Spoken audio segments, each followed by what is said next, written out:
Retomamos lo que veníamos conversando hace unos minutos, ¿sí? Comenzamos a hablar de el primer tipo de hidrocarburo que vamos a discutir en la asignatura, que son los alcanos. Dijimos que los alcanos son compuestos no polares, que son relativamente inertes, y esa no reactividad que poseen los alcanos es lo que permite que sean utilizados como solventes, combustibles y lubricantes. Dijimos que los alcanos son sustancias hidrofóbicas, es decir, que no se disuelven en agua, y la razón es porque son apolares, no poseen átomos electronegativos y serán solubles solamente en sustancias que sean apolares. En relación a sus propiedades físicas, dijimos que los alcanos van a aumentar su punto de ebullición y su punto de fusión en la medida en que aumenta su peso molecular. Eso, si de lo que estamos hablando son cadenas lineales. Y dijimos que cuando tengamos cadenas ramificadas vamos a tener menores puntos de ebullición, es decir, los alcanos de cadenas ramificadas requieren menos temperatura para evaporarse, ¿sí?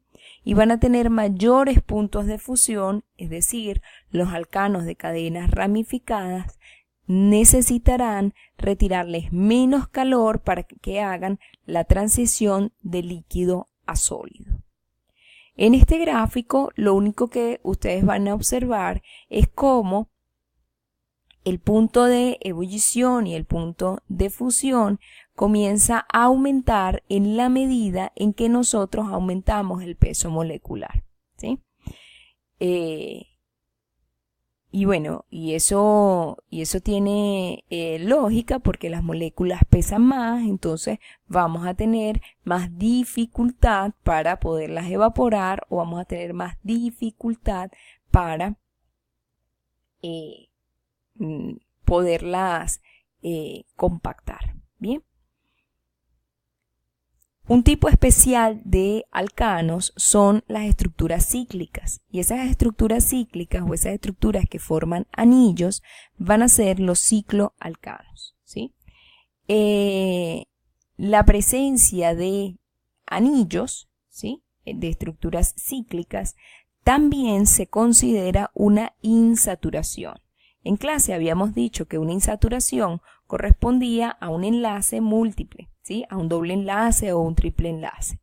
Ahora también tenemos que incorporar como parte de las insaturaciones del carbono o de las estructuras de carbono la presencia de anillos cíclicos, ¿sí? Los cicloalcanos, al igual que los alcanos, son estructuras no polares. Y sus puntos de fusión y sus puntos de ebullición dependen de su peso molecular. A mayor peso molecular, mayor punto de fusión y mayor punto de ebullición, ¿sí? Ahora vamos a hablar de los alquenos, ¿sí? Los alquenos habíamos dicho que eran hidrocarburos que poseen al menos un doble enlace entre carbonos, ¿sí?, como lo que ocurre aquí con el etileno o lo que vemos aquí con el betacaroteno, que tenemos muchos dobles enlaces, incluso dobles enlaces dentro de estructuras de anillos. Bien, todos estos dobles enlaces son considerados insaturaciones y estos anillos también van a ser considerados insaturaciones. Los alquenos tienen como fórmula general CnH2n, ¿sí? Es decir, nosotros vamos a tener la cantidad de hidrógenos va a ser el doble que la cantidad de carbonos. El alqueno de menor tamaño es el alqueno que tiene 2 carbonos. ¿Y por qué el alqueno de 2 carbonos es el más pequeño? Bueno, porque yo necesito al menos 2 carbonos para poder establecer un doble enlace, ¿sí? Los alquenos son sustancias que se consideran débilmente polares y esa polaridad débil la deben a la presencia del doble enlace, vamos a recordar lo que vimos en clase. Nosotros dijimos que un enlace covalente implica compartir un par de electrones y que cada átomo comparte un electrón. Cuando nosotros tenemos un enlace doble, en esta zona de la molécula habíamos dicho que tenemos una concentración de 4 electrones. 2 electrones que comparte este carbono y 2 electrones que comparte este otro carbono. Muy bien, entonces por la concentración de electrones que tenemos entre estos dos carbonos es que nosotros decimos que los alquenos son sustancias débilmente polares. Pero aunque sean débilmente polares, siguen siendo insolubles en agua. ¿Ok? Bueno, ¿y por qué son insolubles en agua? Porque la cantidad de polaridad que tienen no es suficiente como para que se establezcan interacciones del tipo puente de hidrógeno con el agua. ¿Sí? Los alquenos tienen la característica de que poseen isómeros. ¿Sí? Esos isómeros van a ser estructuras que pueden ser cis o pueden ser trans. Dijimos que las cis corresponden a aquellas en las que los sustituyentes iguales se encuentran del mismo lado de la cara de la molécula, mientras que en las estructuras trans los sustituyentes iguales se encuentran transversalmente uno a otro. ¿Sí? La estructura del doble enlace dijimos que es en clase dijimos que era una estructura planar, ¿sí? Es decir, que este carbono no tiene libre giro, y al no tener libre giro va a significar que, por ejemplo, en la estructura cis tenemos una zona donde hay mucho impedimento estérico y en este isómero cis tenemos una zona donde hay menos impedimento estérico. Y en la estructura trans, de alguna manera, tenemos repartido el impedimento estérico que nos causan los sustituyentes CH3, ¿sí?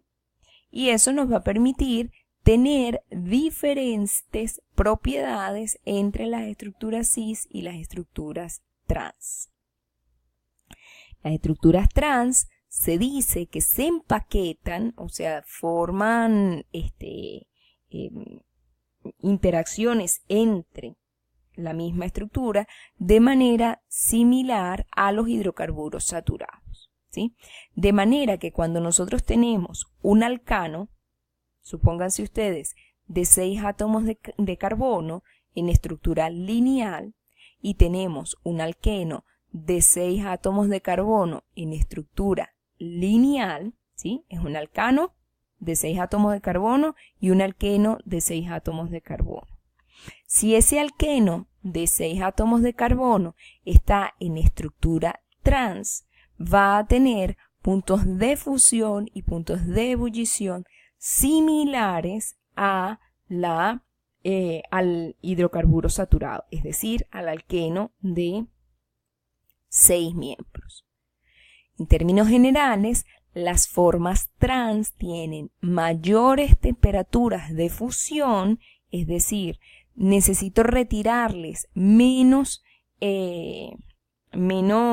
calor para poderlos convertir en sólidos, y tienen menores temperaturas de ebullición, es decir, con un poquito que yo aumente la temperatura, los voy a estar evaporando, ¿sí? Se considera que la estructura cis es más polar que la trans. Eso permite que tenga un punto de ebullición más elevado, es decir, que las estructuras cis se atraen más fuertes unas a otras y tienen puntos de fusión más bajos. Y esos puntos de fusión más bajos son debidos también al impedimento estérico que causan los sustituyentes en una sola cara de la molécula, ¿sí? Yo tengo que retirar mucha energía para poder unir a esas moléculas. Muy bien, hasta aquí vamos a hablar de alquenos. En el próximo video, entonces, vamos a comenzar a hablar de los alquinos.